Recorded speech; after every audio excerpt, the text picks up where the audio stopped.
Hello students, welcome back Chauhan coaching classes के YouTube channel पर आप लोगों का एक बार फिर से बहुत बहुत स्वागत है। तो हम लोग बात कर रहे थे क्लास 12 और क्लास 12 के केमिस्ट्री के बारे में। तो क्लास 12 की केमिस्ट्री को आप लोगों को यहाँ पर कंप्लीट तरीके से क्वालिटिकल एजुकेशन प्रोवाइड करवाई जा रही है। हमारे पास चैप्टर चल रहा था, chapter number 4 chemical kinetics. Chemical kinetics यानी कि रासायनिक बलगतिकी। रासायनिक बलगतिकी के अभी तक चार जो इसके पार्ट है ना, इसके 4 भाग कंप्लीट हो चुके हैं। यदि कोई स्टूडेंट्स इस चैनल के ऊपर पहली बार आया है और यदि उनको यहाँ पर केमिस्ट्री विद कंटेंट एनसीईआरटी के न्यू सिलेबस के अकॉर्डिंग स्टडी करनी है तो वो चौहान कोचिंग क्लासेस की प्लेलिस्ट में जाए और पीछे वाले जितने भी वीडियोस है ना वो भी सारे के सारे आप लोग कंप्लीट तरीके से चेक कर दें। डिस्क्रिप्शन बॉक्स के अंदर भी मैं आप लोगों को लिंक अवेलेबल करवा दूंगा। तो यदि आप लोगों को है ना पीछे वाले जो वीडियोस चेक करने आप लोगों को डिस्क्रिप्शन बॉक्स के अंदर कंप्लीट तरीके से लिंक अवेलेबल हो जाएगा। आप लोग पीछे वाले सारे वीडियोस भी एक बार कंप्लीट तरीके से चेक कर दें। इसके अलावा भी आप लोगों को बहुत सारे वीडियोस कंप्लीट करवा रखे हैं तो उनकी जो प्लेलिस्ट है ना उसको भी मैं आप लोगों को डिस्क्रिप्शन बॉक्स के अंदर अवेलेबल करवाने वाला हूं ताकि आप लोग पीछे वाले जितनी भी क्लासेस की वीडियो है ना वो सारे के सारे आप लोग क्या कर सको, चेक कर सको। राइट, तो चलो अपन लोग बात कर रहे थे क्लास 12 के केमिस्ट्री के बारे में और मैं आप लोगों को ये कह रहा हूं कि अपन लोग जब यहाँ पर ऑनलाइन स्टडी करते हैं ना तो हमें ऑनलाइन स्टडी करते तो फीलिंग्स पूरी की पूरी ऑफलाइन वाली लेनी है। यानी कि हम लोगों को कॉपी और अपना जो पेन है ना वो नोट्स लिखने के लिए लेकर के बैठना है और अपना पूरा का पूरा अटेंशन क्या करना है, स्टडी के ऊपर रखना है और मेहनत के पीछे हम लोगों को भागना है कंप्लीट तरीके से। और यदि आप लोग मेहनत करने लग गए ना तो सफलता आप लोगों के लिए दूर नहीं है। बहुत सारे बच्चों को ये लगता है कि हम लोग है ना आराम से बाद में अपना आराम से स्टडी कर देंगे। बेटा, लॉकडाउन का टाइम चल रहा है और ये समय और परिस्थितियां बहुत ही विपरीत है, लेकिन जैसी स्कूलें खुलने वाली है ना उसके बाद आप लोगों को सिर्फ और सिर्फ स्टडी के ऊपर फोकस करना पड़ेगा। लेकिन तब तक टाइम बहुत ज्यादा बीत चुका होगा, सिलेबस आप लोगों के पास में बहुत ज्यादा होगा।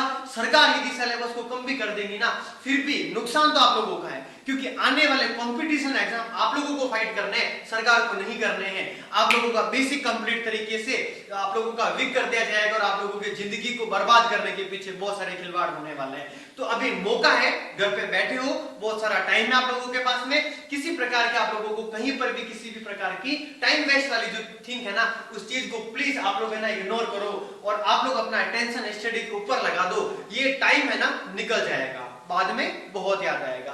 फिर आप लोग बैठे बैठे सोचोगे कि प्रवीण सर की ऑनलाइन क्लासेस ज्वाइन कर ली होती ना तो आज हमारे 5 चैप्टर कंप्लीट हो जाते, आज हमारे 6 चैप्टर कंप्लीट हो जाते और उसके बाद में यदि सिलेबस कंप्लीट भी करवाया जाएगा ना उसकी स्पीड बहुत ज्यादा तेज होने वाली है, सब कुछ आप लोगों के ऊपर से निकलने वाला है। राइट, तो प्लीज अभी मौका है और ये मौका गवा दिया ना बाद में आप लोग अपनी बर्बादी की कहानियां लिखने वाले हो।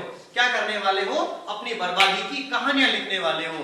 तो अभी मौका है, लॉकडाउन है, घर पे बैठे हो, आराम से खाओ पियो मस्त रहो और 1-2 घंटे आराम से बैठ करके स्टडी कर दो। बात समझ में आ गई अच्छे से? ठीक है, तो चलो अपन लोग अपना बिना टाइम खराब करते हुए सीधा जो क्लास है उसके ऊपर आते हैं और हम लोग आज की जो क्लास है उसके अंदर डिस्कस करने वाले हैं अपना आज का टॉपिक। और वो टॉपिक है अपने पास द्रव्य किरणोत्पाती नियम।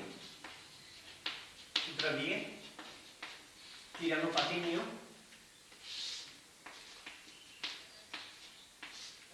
या फिर अपन लोग इसको कह सकते हैं वेग व्यंजक या फिर वेग नियम। वेग व्यंजक, चलो स्टार्ट करते हैं पूरे टॉपिक को समझना। इसके अलावा अपन लोग इसके अंदर और क्या क्या चीजें पढ़ने वाले सुन लेना। द्रव्य किरणोत्पाती नियम कंप्लीट करेंगे, वेग व्यंजक पढ़ेंगे, वेग नियम पढ़ेंगे। इसको आप लोग है ना ऑब्लिक के अंदर वेग नियम भी लगा देते हैं। राइट, वेग व्यंजक और क्या पढ़ने वाले हैं हम लोग? वेग नियम। और क्या डिस्कस करने वाले हैं हम लोग? वेग व्यंजक। और डिस्कस करने वाले हैं वेग स्थिरांक। इधर लिख लेता हूं मैं, वेग स्थिरांक। तो आज की जो क्लास है उसके अंदर अपन लोग इन इंपॉर्टेंट टॉपिक्स के ऊपर डिस्कस करेंगे। First of all we are focus on the first topic द्रव्य किरणोत्पाती रूल्स। अपन लोग फर्स्ट यहाँ पर क्या करेंगे, द्रव्य किरणोत्पाती जो नियम है उसके ऊपर फोकस करेंगे। फिर बात करेंगे अपन लोग यहाँ पर वेग नियम के बारे में, रेट लॉ के बारे में। फिर अपन लोग बात करेंगे वेग स्थिरांक यानी रेट कांस्टेंट क्या होता है। और फिर बात करने वाले हैं अपन लोग यहाँ पर वेग व्यंजक और इसका वेग स्थिरांक के बारे में कंप्लीट तरीके से। चलो अपन लोग सबसे पहले बात करते हैं द्रव्य किरणोत्पाती नियम। देखो इस टॉपिक को जब पढ़ेंगे ना तो पहले अपन लोग क्या करेंगे, थोड़े इसके एग्जांपल्स के अकॉर्डिंग किस प्रकार से चीजों को आसान बनाया जा सकता है। तो देखो आप लोगों के सामने सामने में एक समीकरण लिखा, पहले बात को ध्यान से समझना। माना कोई समीकरण है अपने पास, इस एक समीकरण से अपन लोग सारी की सारी चीजें डिस्कस करेंगे। तो अपने पास कोई समीकरण है, माना कोई इक्वेशन, माना कोई समीकरण है, और समीकरण है अपने पास a प्लस b से बन रहा है अपने पास c प्लस dd बन रहा है, राइट। अपने पास कोई इक्वेशन है, उसमें ये तो अपने पास क्या हो गया, रिएजेंट, और ये अपने पास हो गया प्रोडक्ट। यानी रिएजेंट से कौन बन रहा है, प्रोडक्ट बन रहा है। अभिकारक से कौन बन रहा है, उत्पाद बन रहा है।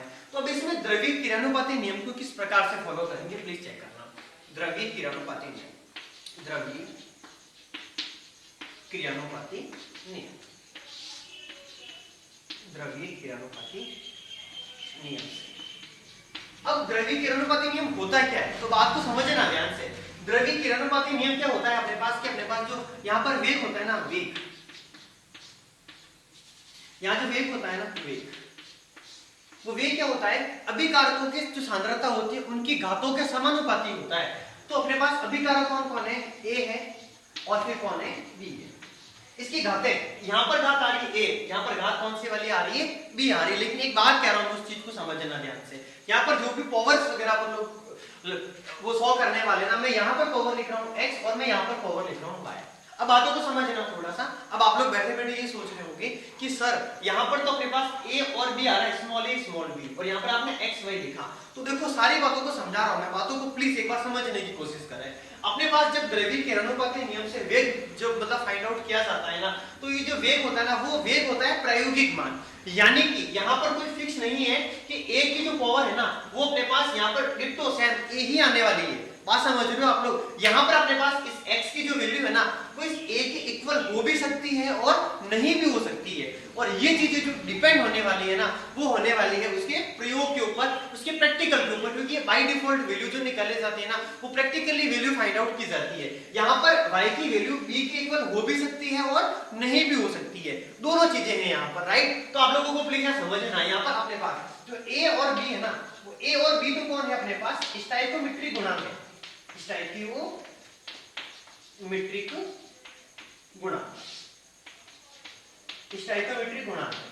लेकिन xy कौन है, इसमें अपन लोग क्या बोलेंगे, ये जो xy है ना, ये प्रकार का कौन सा वाला मान है अपने पास, प्रायोगिक मान है, ये प्रैक्टिकल वैल्यू है अपने पास, राइट। तो आप लोग चेक आउट करें यहाँ पर द्रव्य किरानुपाती नियम से क्या होने वाला है कि किसी भी रासायनिक अभिक्रिया जो होती है उसका जो वेग का मान होता है, रासायनिक अभिक्रिया के वेग का जो मान होता है, वो अभिकारकों की सांद्रताओं के, सांद्रता को हमेशा बड़े वाले ब्रैकेट में आप लोग क्या करते हैं, उसको सॉल्व कर देते हैं। देखो ये a था और ये b था, a और b इनको बड़े वाले ब्रैकेट के अंदर सॉल्व कर दिया, तो अभिकारकों की सांद्रताओं की घातों के कैसा होता है, समानुपाती होता है। बात को समझना ध्यान से।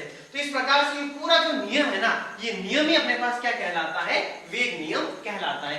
एग्जाम में यदि 1 नंबर का क्वेश्चन आ जाए ना, वेग नियम क्या है, तो आप लोग क्या करोगे, पहले तो आप लोगों को थ्योरिटिकल लैंग्वेज लिखनी है, बाद में आप लोगों को इक्वेशंस को यहां से यहां तक फॉलो ऑफ करना है। अब बात करते हैं वेग नियम क्या, तो आप लोग चेक करना प्लीज। वेग नियम, वेग नियम किसी रासायनिक अभिक्रिया में, किसी रासायनिक अभिक्रिया में, किसी रासायनिक अभिक्रिया में वेग को या फिर वेग का मान, वेग का मान अभिकारक की, अभिकारकों की सांद्रताओं की, अभिकारकों की सांद्रताओं की घातों के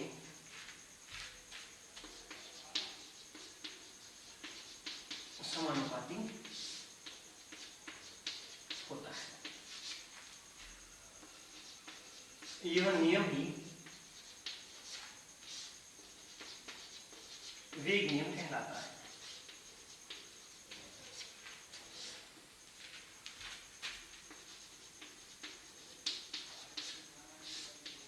यह नियम ही अपने पास क्या कहलाता है, वेग नियम कहलाता है। बातों को समझना देखो, अपने पास ये पूरी क्या हो चुकी है, रासायनिक अभिक्रिया, पूरी की पूरी केमिकल रिएक्शन हो चुकी है। तो रासायनिक अभिक्रिया में जो वेग का मान होता है, वेग का मान होता है वो क्या होता है, ये तो हो गए अभिकारक, बड़े वाले कोष्टक में लिखा है इसीलिए क्या होगी उसकी सांद्रता, उसकी जो अपने पास क्या होगी घातीय होगी, उसके कैसा है ये डायरेक्टली प्रोपोर्शनल यानी कि समानुपाती है। तो ये कंप्लीट नियम ही अपने पास क्या कहलाएगा, वेग नियम कहलाएगा। इसको आप लोग द्रव्यीकरणोपाती नियम भी कह सकते हो। तो अपन लोगों ने अभी फिलहाल क्या डिस्कस किया, तो अपन लोग क्या बात करेंगे वेग नियम के बारे में कि वेग नियम होता क्या है। तो देखो आप लोगों को पहले बाय डिफॉल्ट मतलब कंप्लीटली पता होना चाहिए कि वास्तविक कंडीशन है क्या। तो अपन लोग क्या बोलेंगे, सुन लो, माना कोई अभिक्रिया, अभिक्रिया शो ऑफ कर दी हम लोगों ने, और मैंने आप लोगों को ये तक बता दिया कि यहाँ पे ए और जो बी है ना वो तो स्टोइकोमेट्रिक कांस्टेंट है, लेकिन जो एक्स वाई है वो एक्स वाई कौन है अपने पास, तो अपन लोग क्या बोलेंगे कि इसकी प्रैक्टिकल वैल्यू है, इनकी वैल्यू ए बी की इक्वल हो भी सकती है और नहीं भी हो सकती है। पूरा जो नियम है वो क्या होता है, तो क्या बोलेंगे कि किसी रासायनिक अभिक्रिया में उसका जो वेग होता है वो अभिकारकों की सांद्रताओं की घातों के कैसा होता है, समानुपाती होता है। ये नियम ही अपने पास क्या कहलाता है, वेग नियम। इसको और क्या बोल सकते हैं अपन लोग, तो क्या बोलेंगे द्रव्यीय क्रियानुपाती नियम। बात कंप्लीट तरीके से समझ में आ गई होगी आप लोगों को। प्लीज आप लोग अपने कॉपी के अंदर नोट डाउन कर दे कंप्लीट तरीके से, इनको आप लोग एक्स्ट्रा में शो कर देना, सिर्फ आप लोगों के लिए लर्निंग थिंग्स है, राइट। तो प्लीज आप लोग फटाफट कॉपी के अंदर नोट डाउन करो।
तो आप लोगों ने लिखा होगा कंप्लीट तरीके से।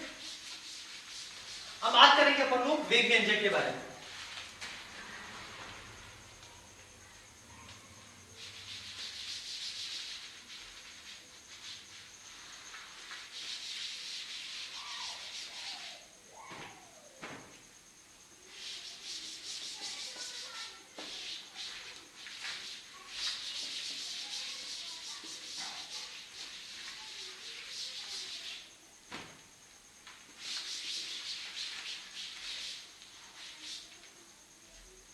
हाँ तो चलो आगे ध्यान दीजिए। अब बात करने वाले हैं अपन लोग वेग व्यंजक के बारे में।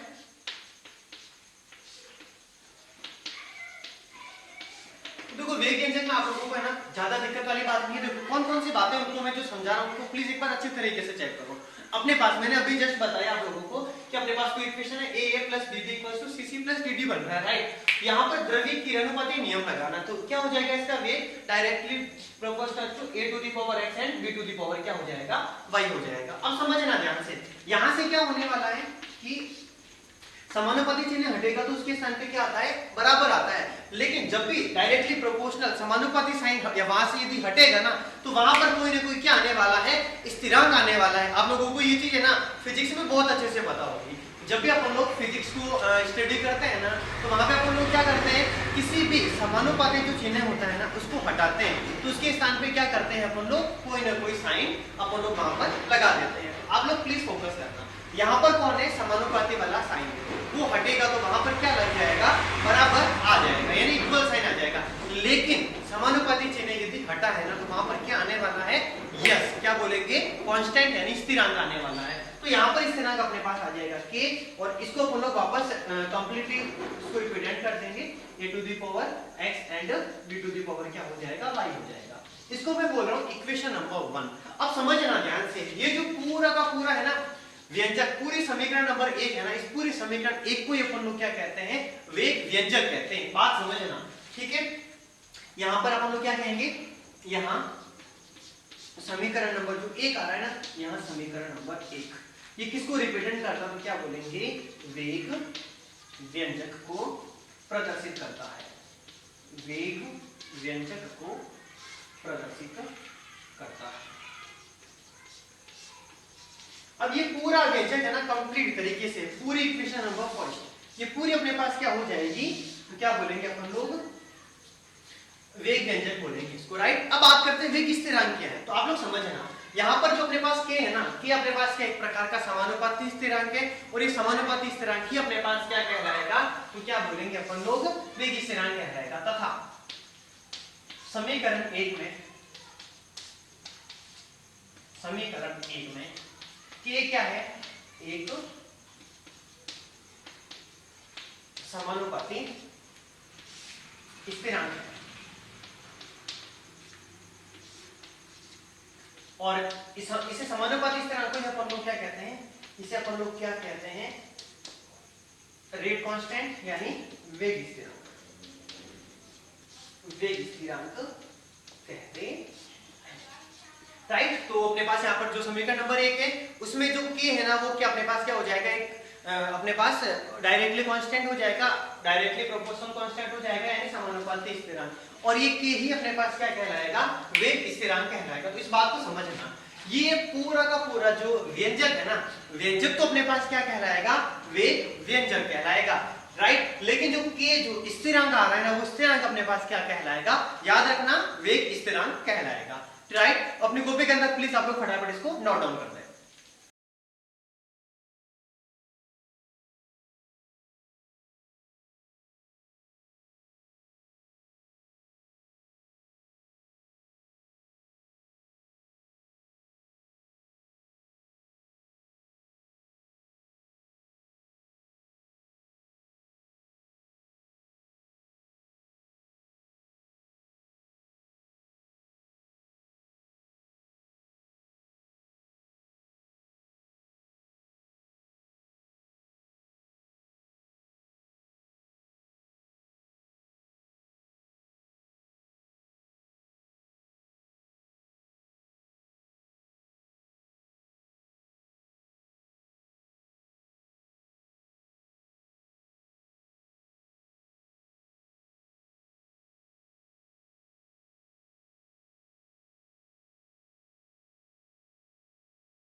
वेग स्थिरांक का मात्रक, जो कि बहुत इंपॉर्टेंट टॉपिक है।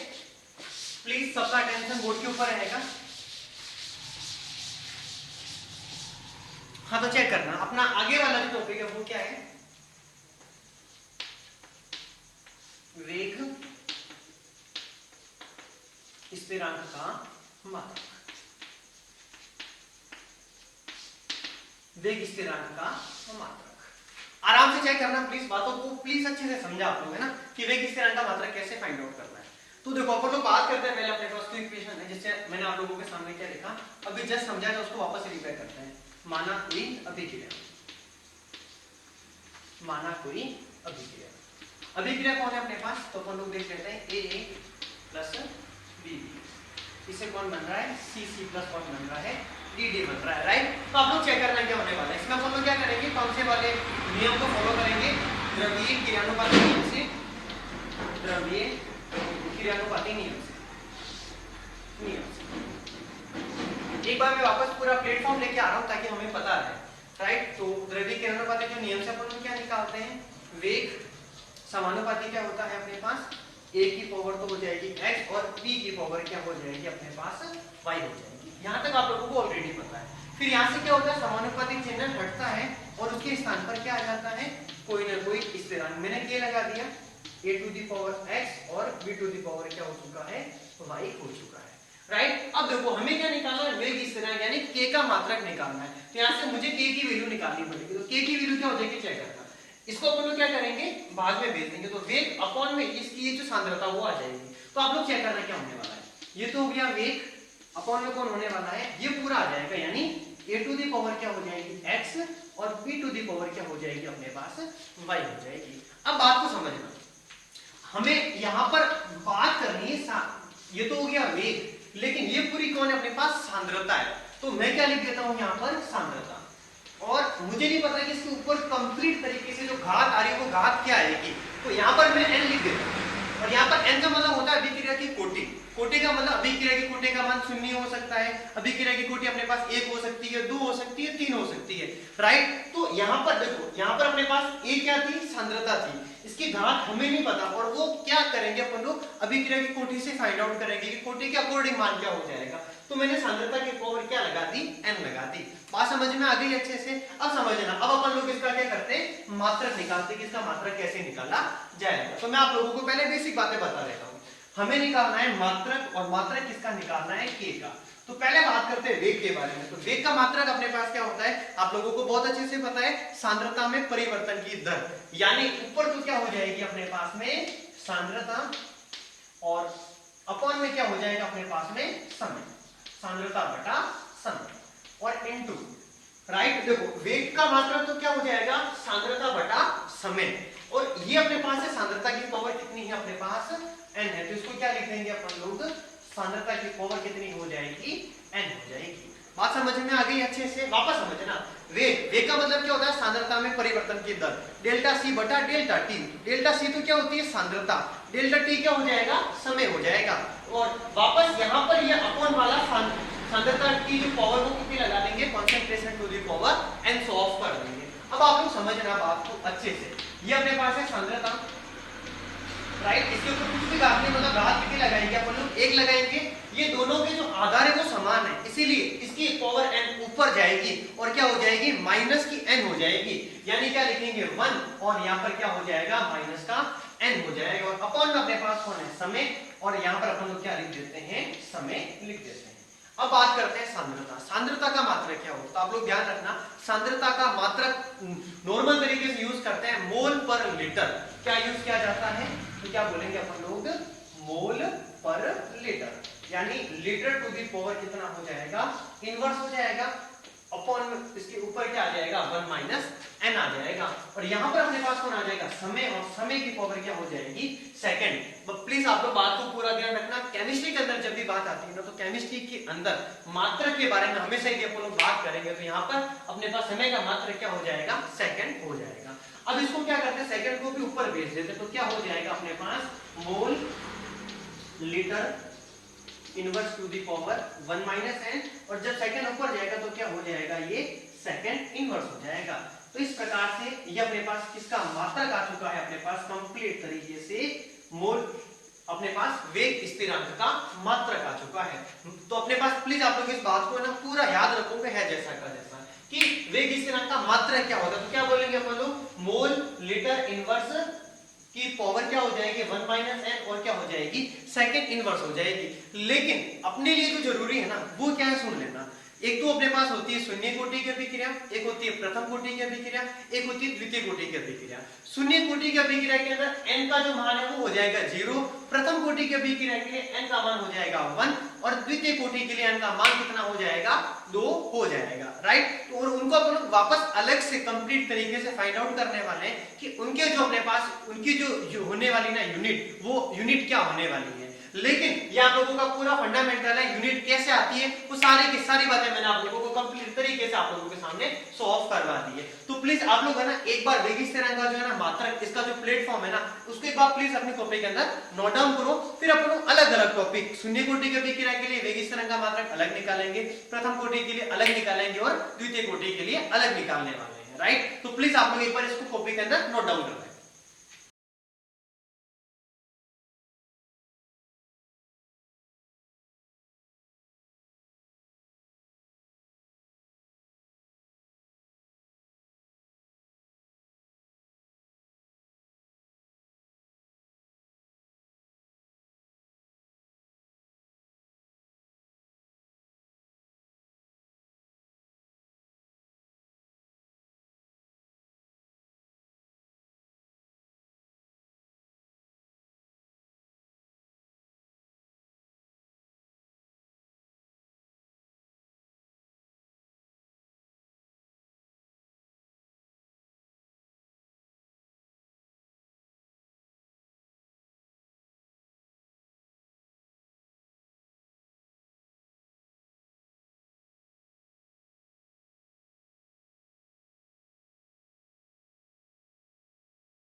हाँ तो चलो बच्चों, आप लोगों ने लिख दिया होगा। अब बात करते हैं हम लोग अलग अलग शून्य कोटि की अभिक्रिया के लिए, प्रथम कोटि की अभिक्रिया और द्वितीय कोटि की अभिक्रिया के वेग स्थिरांक के मात्रक क्या होते हैं, राइट।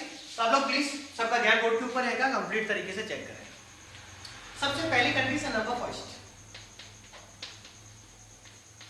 बात करते हैं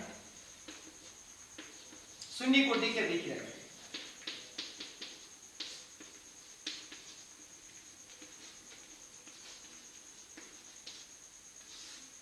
शून्य कोटि की अभिक्रिया की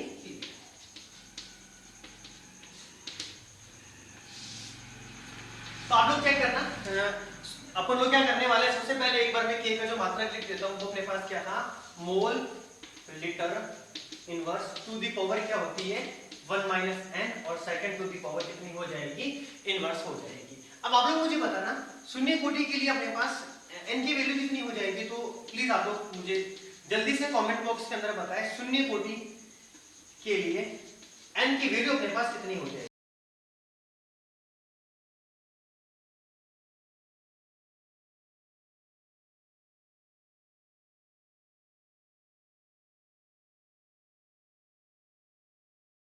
की वैल्यू अपने पास कितनी हो जाएगी, प्लीज आप लोग मुझे जल्दी से कमेंट बॉक्स के अंदर बताओ कि शून्य कोटि की अभिक्रिया के लिए एन की वैल्यू कितनी होगी।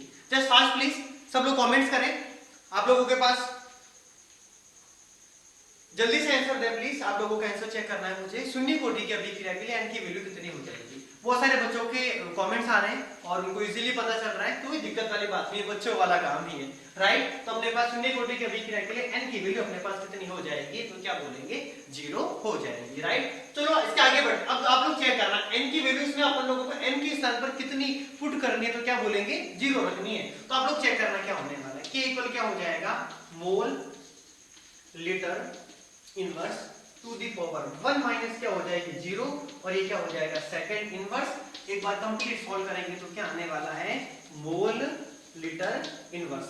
अब यहाँ पर एक में से जाएगा 0, यानी एक बचा और एक की पावर का कोई फर्क पड़ता नहीं है, इसको अपन लोग सिंपल तरीके से लिख देते हैं, क्या हो गया, ये सेकंड इनवर्स हो गया। और ये वाला मान जो अपने पास है ना, ये मात्रक किसके लिए आ चुका है, तो क्या बोलेंगे अपन लोग, शून्य कोटि की अभिक्रिया के वेग स्थिरांक का मात्रक। अब मैं जो बात कह रहा हूं ना, उस बात को कान खोल के सुन लो सब लोग। ये आंसर आप लोगों को क्या करना है, अंगुलियों पे याद होना चाहिए, निकाला कैसे है वो अलग तरीका है, लेकिन याद करने का कॉन्सेप्ट आप लोगों को मुंह पर याद होना चाहिए, अंगुलियों पर है जैसा का जैसा पता होना चाहिए, क्योंकि एग्जाम में डायरेक्ट क्वेश्चन पूछा जाता है कि वेग स्थिरांक में शून्य कोटि की अभिक्रिया का वेग स्थिरांक का मात्रक बताइए। तो आप लोगों को घबराने की कोई आवश्यकता नहीं है, सीधा का सीधा आंसर क्या लिखना है, मोल लीटर इनवर्स और सेकंड इनवर्स। बात कंप्लीट समझ में आ गई होगी आप लोगों को। यहां पर अपने पास शून्य कोटि की अभिक्रिया के लिए वेग स्थिरांक का मात्रक क्या हो जाएगा, तो आप लोग क्या बोलोगे, मोल लीटर इनवर्स और सेकंड इनवर्स। चलो फिर आगे बढ़ते हैं अपन लोग। तो ये अपने पास होगी कंडीशन नंबर फर्स्ट। अब बात करते हैं कंडीशन नंबर सेकंड। अब बात किसके लिए करने वाले हैं अपन लोग, यस, अब बात करने वाले हैं प्रथम कोटि की अभिक्रिया के लिए, प्रथम कोटि की अभिक्रिया के लिए।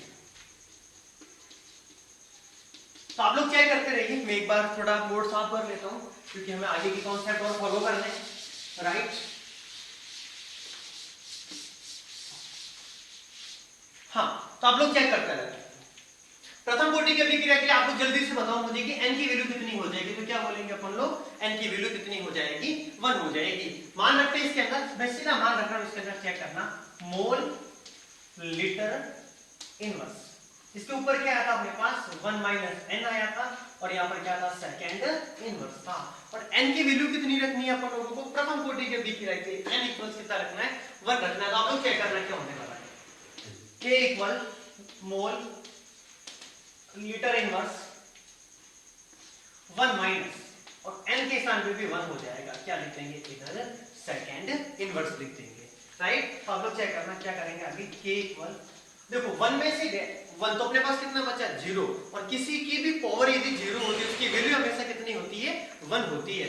तो इस पूरे को यदि अपन लोग नहीं लिखेंगे ना तो भी चलेगा, क्योंकि 1 में से गया 1 तो कितना हो गया, 0, तो इस पूरे की पावर कितनी हो गई, 0, यानी पूरा मान हो चुका है 1 को सेकंड इनवर्स से मल्टीप्लाई करेंगे तो क्या आने वाला है, सेकंड इनवर्स आने वाला है। यानी अपने पास यहां पर प्रथम कोटि की अभिक्रिया का जो वेग स्थिरांक का मात्रक है वो क्या हो जाएगा, सेकंड इनवर्स हो जाएगा। बात समझ में आ गई। एग्जाम में डायरेक्ट यदि आप लोगों के पास 1 नंबर का क्वेश्चन आ जाए कि प्रथम कोटि की अभिक्रिया के वेग स्थिरांक का मात्रक क्या होगा, तो आप लोग क्या बोलने वाले हो, सेकंड इनवर्स होगा, राइट। चलो इसके आगे बढ़ते हैं अपन लोग, और इसके आगे अपने पास क्या हो जाएगी, कंडीशन नंबर क्या हो जाएगी, थर्ड हो जाएगी।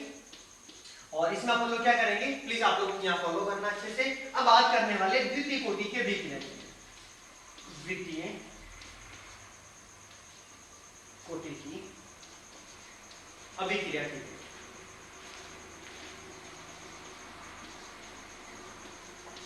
द्वितीय कोटि की अभिक्रिया के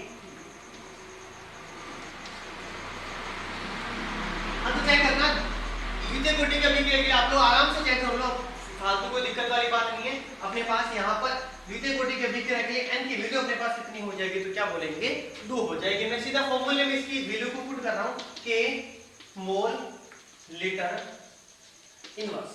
इसकी पावर क्या होती है 1 माइनस n, और n का मान मैं सीधा रख रहा हूँ, कितना हो जाएगा 2 हो जाएगा, और ये अपने पास कौन हो जाएगा सेकंड इनवर्स हो जाएगा। अब आगे चेक करना क्या होने वाला है, तो क्या लिखेंगे k इक्वल मोल लीटर इनवर्स 1 माइनस 2, 1 माइनस 2 की वैल्यू कितनी हो जाएगी, तो क्या बोलेंगे -1 हो जाएगी, और यहाँ पर क्या लिख देंगे अपन लोग सेकंड इनवर्स लिख देंगे। आगे चेक करना अपने पास क्या होने वाला है -1 पावर क्या लिखेंगे इधर, तो ये तो हो जाएगी मोल का क्या हो जाएगा इनवर्स लीटर -1 और -1 को -1 से मल्टीप्लाई करेंगे तो माइनस तो क्या हो जाएगा प्लस हो जाएगा, और 1 को नहीं लिखेंगे तो भी चलेगा, यानी क्या हो गया लीटर, और ये अपने पास कौन हो चुका है सेकंड इनवर्स। बात समझ में आ गई? तो आप लोग प्लीज है ना, आप लोग बोर्ड के ऊपर आराम से चेक कर सकते हो। मैंने आप लोगों को वेग स्थिरांक के तीनों मात्रक बता दिए। एक तो कौन सा वाला बताया शून्य कोटि की अभिक्रिया, एक कौन सा वाला बताया प्रथम कोटि की अभिक्रिया, और एक कौन सा वाला हो चुका है द्वितीय कोटि की अभिक्रिया। तो शून्य कोटि की अभिक्रिया की वेग स्थिरांक का मात्रक क्या होगा अपने पास, तो क्या बोलेंगे मोल लीटर इनवर्स और सेकंड इनवर्स हो जाएगा। प्रथम कोटि की अभिक्रिया के लिए बहुत आसान, और वो कौन सा वाला है सेकंड इनवर्स है, और अपने पास वापस कौन सा वाला है द्वितीय कोटि की अभिक्रिया का वेग स्थिरांक का मात्रक क्या हो जाएगा मोल इनवर्स लीटर और सेकंड इनवर्स हो जाएगा। राइट, वापस कह रहा हूं मैं, बहुत इंपॉर्टेंट है ये कंडीशंस अपने लिए, और वापस बता रहा हूं मैं आरबीएससी यानी Rajasthan board of secondary education के एग्जाम के अंदर वेग स्थिरांक की मात्रक से संबंधित प्रश्न एग्जाम में 100% पूछा जाता है। बात समझ में आ गई अच्छे से? एग्जाम में आप लोगों के पास यहां से जो प्रश्न है ना वो 100% एग्जाम में टपकने वाला है। क्या होने वाला है एग्जाम में प्रश्न टपकने वाला है। तो प्लीज अंगुलियों पर याद कर दो कि शून्य कोटि के अभिक्रिया का वेग स्थिरांक का मात्रक, वापस प्रथम कोटि के अभिक्रिया के वेग स्थिरांक का मात्रक, और वापस द्वितीय कोटि के अभिक्रिया के वेग स्थिरांक का मात्रक। आप लोग प्लीज है ना, आप लोगों के पास 2 मिनट है, एक बार कॉपी के अंदर इसको नोट डाउन करो।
हाँ तो चलो बच्चों, आप लोगों ने नोट डाउन कर दिया होगा कंप्लीट तरीके से।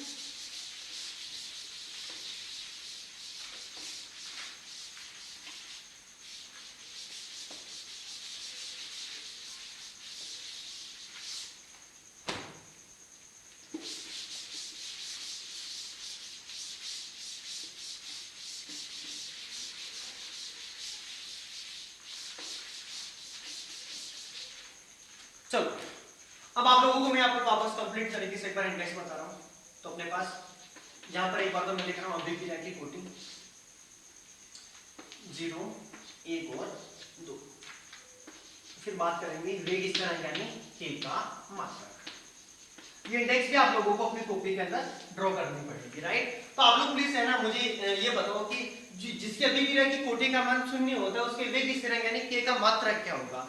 तो k का मात्रक क्या होता है अपने पास मोल इनटू लीटर इनवर्स और क्या हो जाएगा सेकंड इनवर्स हो जाएगा। दूसरी बात करते हैं इसका मात्रक क्या होने वाला, तो अपन लोग क्या बोलेंगे प्रथम कोटि के अभिक्रिया का क्या मात्रक होता है, तो क्या बोलेंगे सेकंड इनवर्स होता है। और द्वितीय कोटि के अभिक्रिया का मात्रक क्या होगा, तो क्या बोलेंगे मोल इनवर्स लीटर और क्या हो जाएगा सेकंड इनवर्स हो जाएगा। तो वापस बता रहा हूं मैं, ये अपने लिए बहुत इंपॉर्टेंट है।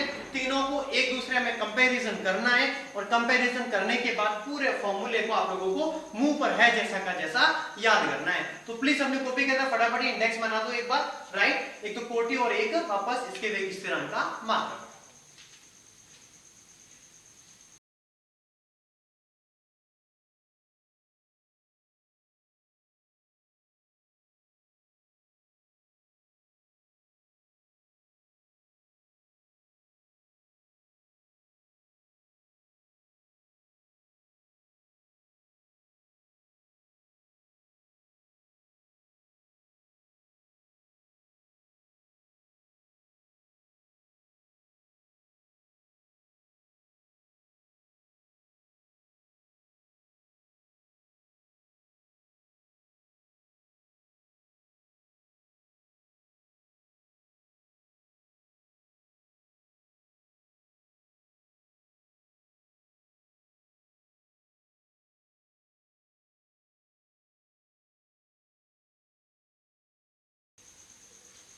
हाँ तो आप लोगों ने लिख दिया होगा, ये नहीं लिखा तो क्लास कंप्लीट होने के बाद एक बार वापस वीडियो को बैक करना और वहां से जाकर के लिख देना। अब देखो वापस बता रहा हूं मैं, केमिस्ट्री जो सब्जेक्ट है ना अपने पास एग्जाम में प्रत्येक जो प्रश्न है ना उसमें एक एक नंबर के छोटे छोटे से माइनर क्वेश्चन पूछे जाते हैं और स्टूडेंट के कंफ्यूजन के जो चांसेस होते हैं ना वो बहुत ज्यादा होते हैं। और केमिस्ट्री में एग्जाम इक्वेशन बहुत तगड़े तरीके से घुमा के फिर आता है। अब स्टूडेंट यहां तक तो पढ़ के चला जाता है, अब एग्जाम में प्रश्न आता है और स्टूडेंट को ये लगता है कि सर ने तो हमें कभी पढ़ाया ही नहीं। तो बेटा प्लीज आप लोग फोकस करना, मैं आप लोगों को ये तक बताने वाला हूं कि एग्जाम में प्रश्न पूछने का तरीका क्या हो सकता है, एग्जामिनर कैसे आप लोगों को घुमा सकता है। क्योंकि हम लोग जब यहाँ पर अपने क्लासरूम के अंदर नॉर्मल तरीके से भी स्टडी करते हैं ना तो एक एक चीज एक एक छोटी छोटी चीज के ऊपर फोकस करते हैं। स्टूडेंट यदि 100 आउट ऑफ 100 मार्क्स लेके आता है ना तो उसके पीछे बहुत मेहनत होती है और बहुत गहन अध्ययन होता है। एक एक चीज बहुत बारीकी से बात समझना ध्यान से, पूरे चैप्टर को निचोड़ निचोड़ के छोटी छोटी चीजों को बाहर निकाला जाता है। यहां तक ये तक बता लिया जाता है कि एग्जामिनर यदि आप लोगों को एग्जाम में कितना भी घुमा लेना लेकिन आप लोगों को किसी प्रकार का कोई फर्क पड़ने वाला नहीं है। अभी स्टूडेंट पढ़ के तो ये टॉपिक जाते हैं, एग्जाम में क्वेश्चन कुछ और ही वो पूछ लेता है। ठीक है, जैसे आप लोग प्लीज यहाँ फोकस करना, जैसे कोई मतलब प्रश्न है अपने पास तो अपन लोग जैसे मैं लिख रहा हूं सुनना ध्यान से, किसी रासायनिक अभिक्रिया की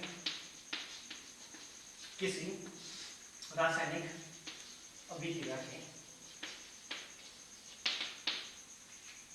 वेग स्थिरांक का मात्रक, वेग स्थिरांक का मात्रक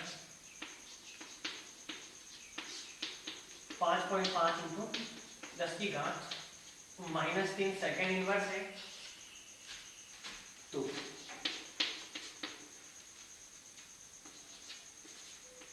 अभिक्रिया की कोटि ज्ञात हो,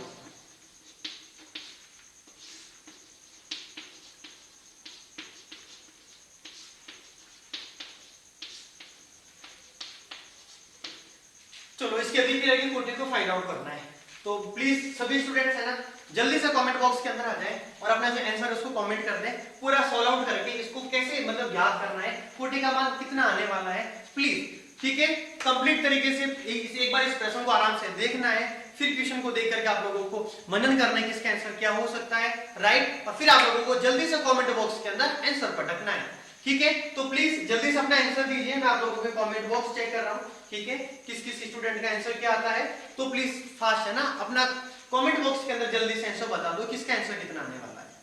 यस, बहुत सारे बच्चे आंसर दे रहे हैं, कुछ बच्चे कंफ्यूजन की स्थिति में भी है, उनको समझ नहीं आ रहा है कि इनको सॉल्व आउट कैसे किया जाए। तो बेटा प्लीज यहाँ समझो अच्छे से इसका आंसर क्या होने वाला है। बहुत सारे बच्चों के आंसर बिल्कुल परफेक्ट है, लेकिन लिखने का तरीका एग्जाम में क्या उन चीजों को भी समझना है।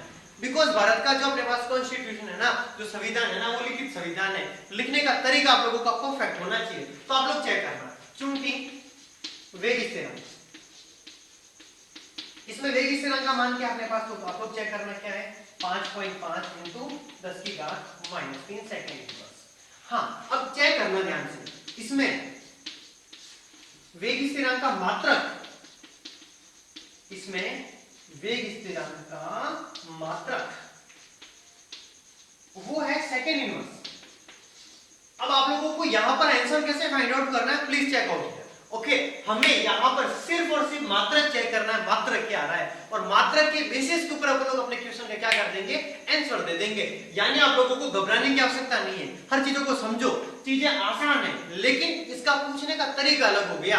अब एग्जामिनर यदि सीधा प्रश्न पूछता तो कि बताओ प्रथम कोटि के विकिरण के वेग स्थिरांक का मात्रक, ये तो सभी बच्चे को आता है। अब स्टूडेंट्स में कंपटीशन बहुत ज्यादा है, अब यदि वहां से यदि स्टूडेंट्स की छटनी करनी है कि कौन सा बच्चा कंप्लीट तरीके से प्रिपेयर होकर आया है, तो वो ऐसे क्वेश्चन को घुमाने वाला है, राइट। तो आप लोग चेक करें, इसमें वेग स्थिरांक का मात्रक क्या है, सेकंड इनवर्स है, इसलिए इसकी कोटि का मान, इसलिए इसकी कोटि का मान, और इसकी कोटि का मान कितना हो जाएगा, 1 होगा, कोटि का मान 1 हो जाएगा, कोटि की वैल्यू कितनी हो जाएगी 1, यानी 1 हो जाएगा। बात समझ में आ गई अच्छे से। यानी एग्जाम में किसी भी प्रकार का क्वेश्चन आ जाए, आप लोगों को घुमाए तो आप लोगों को घबराने की आवश्यकता नहीं है। तो आज की जो क्लास है उसके अंदर हम लोगों ने कौन कौन से टॉपिक डिस्कस किए, द्रव्य क्रियानुपाती नियम, वेग नियम पढ़ा, हम लोगों ने वेग स्थिरांक पढ़ा, राइट, ओके, और हम लोगों ने वेग स्थिरांक के मात्रक क्या है, किस प्रकार से उनको फाइंड आउट करते हैं, एग्जाम में कैसे क्वेश्चन आ सकते हैं, उन सभी के बारे में हम लोगों ने अच्छे से डिस्कशंस किया। फिर भी यदि कुछ डाउट हो जाता है आप लोगों को, मेरे डिस्क्रिप्शन बॉक्स के अंदर व्हाट्सएप नंबर अवेलेबल है, आप लोग मुझे पर्सनल मैसेज कर सकते हो, राइट। तो आज की जो क्लास है उसके अंदर आप लोग इतना ही पढ़ेंगे, राइट। मिलते हैं वापस नेक्स्ट वीडियो के अंदर, नेक्स्ट क्लास के अंदर। तब तक के लिए सब लोग हंसते रहें, मुस्कुराते रहें और देश की तरक्की में अपना योगदान दें। जय हिंद, वंदे मातरम।